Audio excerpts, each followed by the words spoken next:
Voici un problème en lien avec les composantes d'un vecteur.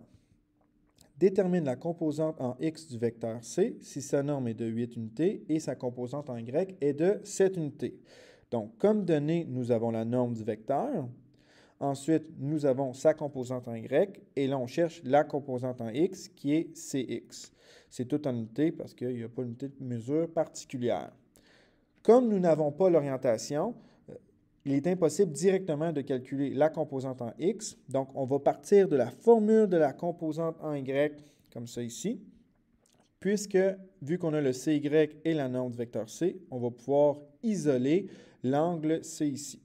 Donc, 7 unités est égal à 8 unités fois sinus de l'angle.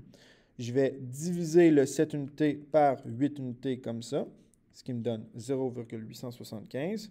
Puis là, après, je vais faire arc sin de 0,75, ce qui me donne une valeur de environ 61,04 degrés. Et là, vu qu'on a l'orientation, je vais pouvoir calculer la composante en x en faisant la norme du vecteur fois le cosinus de son angle.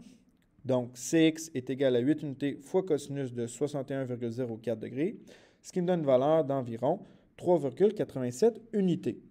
Dans un plan cartésien, bien, si je trace les composantes, donc celle x qui est de 3,87 unités, puis celle y qui est de 7 unités, j'obtiens ce vecteur c ici. Mais, en réalité, j'ai une deuxième possibilité. Pourquoi? Bien, si je trace le vecteur c dans cette direction-là, j'ai exactement la même composante en y, soit 7 unités. Donc, je vais avoir une deuxième réponse possible où la composante en x va être légèrement différente. On va tout de suite remarquer qu'il va être de signe contraire quand on va le calculer. Donc, comment on fait pour calculer cette valeur-là? Bien, pour l'orientation du vecteur, bien, ce qu'il faut comprendre, c'est que l'angle qui est ici et l'angle qui est là, c'est exactement le même. Donc, ce que je vais faire pour trouver l'angle ici C, je vais faire 180 degrés moins l'angle qui est là qui est de 61,04 degrés, ce qui va me donner un autre angle C de 118,96 degrés.